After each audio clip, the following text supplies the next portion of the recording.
आनंद, शनायाचा काही पत्ता नाहीये रे. पत्ता नाहीये म्हणजे? अरे ती अचानक गायब झाली.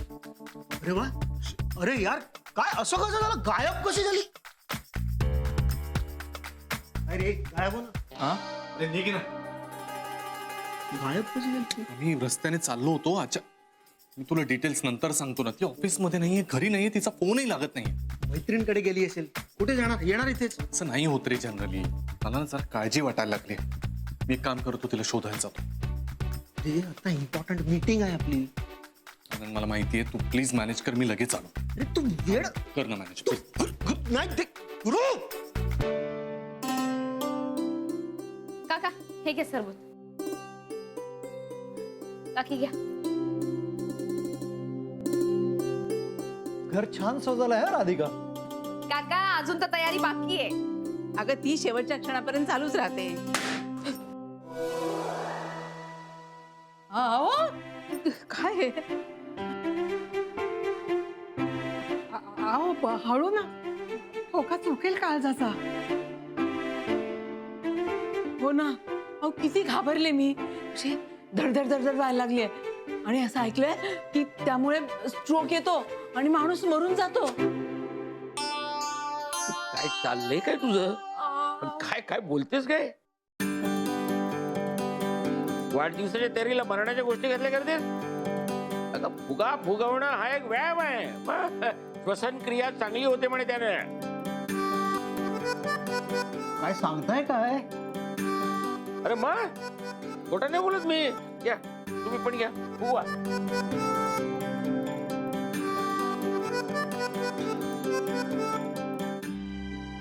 काय बाली, काय करून राहिली? दादा बहिणी या या या या. काय राधिका कशी आहेस? एकदम बढिया. अरे सुजया, तर मग तुझी कधीची आठवण काढत राहिला. ये बाबा ये.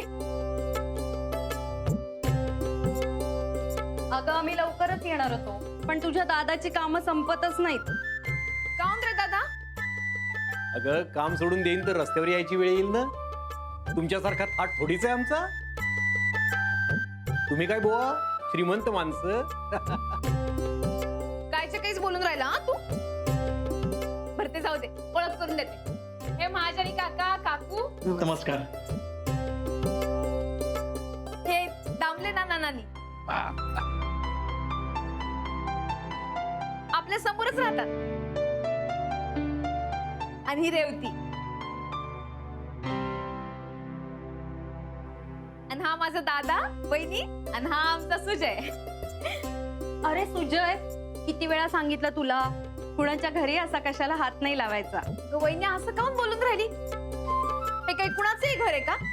त्याच्या आत्याचंच तर घर आहे. ये रे सुजय, हे अरे घे आणि जा आता रोशी खे. राधिका, पावभाजीची भाजी झालीये. पावाचं काय करायचंय? भाजून ठेवायचे का आत्ताच? नानीजी आत्ताच करून ठेवले तर एकदम जरड होऊन जातील ना. वेळेवर मस्त गरम गरम करून वाढते ना मी. अगं आम्हाला पण काही काम सांगून दे म्हटलं. दादा सगळं झालंय. सगळेजण आले ना तर सुरू करून देऊया आपण. हा अगं पण गुरुनाथ भाऊजी कुठे दिसत नाही. अरे हो, गुरुनाथ कुठे आहेत?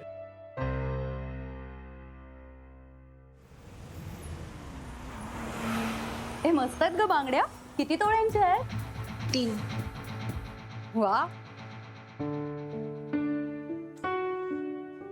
राधिका काय झालं? फोन नाही का लागत आहे भाऊजींना? अगं नाही लागून राहिला, पण हे मीटिंग मध्ये असतील ना त्यामुळे फोन उचलून नाही राहिले. अगं येतील ग.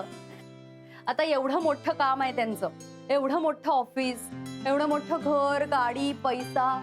वेळ लागणारच ना ग.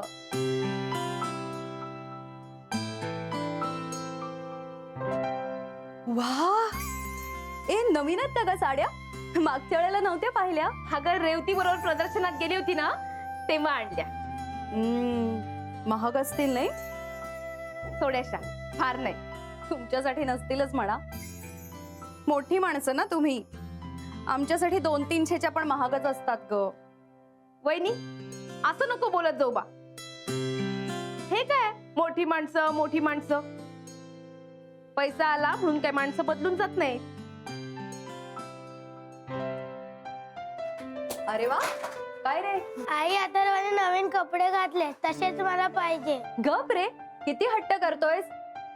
त्याचा वाढदिवस आहे, तुझा नाही. आणि बाबांकडे एवढे पैसे नाहीयेत सारखे सारखे नवीन कपडे घ्यायला. आपण दिवाळीला घेऊयात. हा वहिनी, असं काऊन बोलून राहिली ग? आणि दिवाळीला अजून भल्ला वेळ आहे. आणि सुजय माझा लाडका भाचा आहे. अथर्व बरोबर तुझ्यासाठी पण कपडे आणलेत नवीन. हा अगं काय तू? थांब, देते तुला. वहिनी थांब.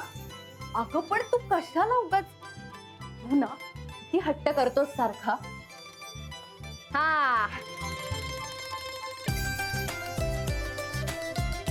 हा, हे बघ. वा, मस्त आहे ग. महाग असेल ना पण. मागचं काय घेऊन बसलीस वहिनी? घे, तुला आवडला ना? आज घालायचा हा वाढदिवसाला. घे, आता आई जवळ देते, नंतर घाल. जा आता खेळा. अथर्व, जा बाहेर जाऊन खेळ. जा. ती लाड करते सगळं सारखे. ए, तू ही नेसणार आहेस आज? हो मस्त आहे का रंग? हो, हा रंग मला तर खूपच आवडतो. आजच घडी मोडणार आहे. ए, हा रंग की नाही मला सुद्धा खूप छान दिसतो, असं दादाच म्हणतो तुझा. पण काय करणार, ऍडजस्टमेंट करावीच लागते ना. वहिनी, तू घे ही साडी. अगं घे सांगते ना, घे.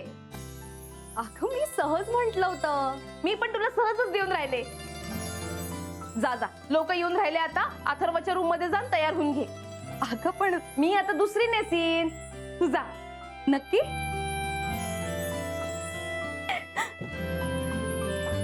थँक्यू.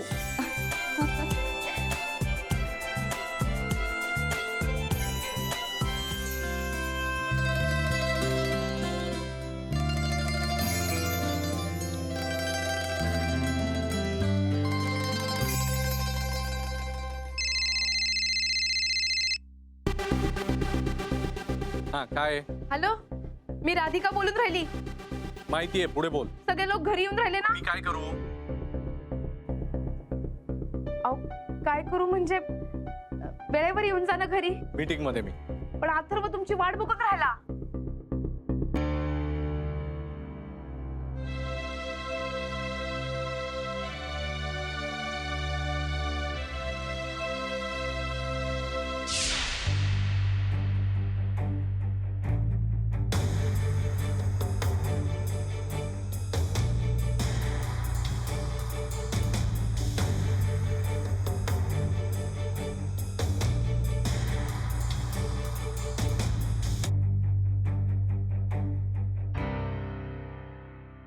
Sorry sorry